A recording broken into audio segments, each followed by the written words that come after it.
এত চেতাচেতি কেলে কি, রাগ কেলে কি?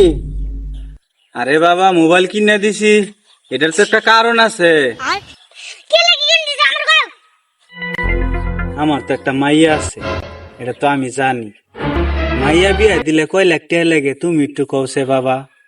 তাও তো 4-5 লাখ টাকা লাগবে। তুমি কত কইলা 5 লাখ টাকা লাগে, কিন্তু আমি তো বিয়া দেব মাত্র 2,000 টাকা খরচ করিয়া। ওই যে তোমার বোনের যে মোবাইল কিনে দিছি 2,000 টাকা দা, মানে যে সেরার লগে দেখছো কথা কইতেছে, সেরাটার তো আমি বাউ করে দিছি। এরা দুইজন ফোনে কথা কয়ে বিয়া করে লেবো, তাইলে তো আর আমার 5 লাখ টাকা লাগলো না।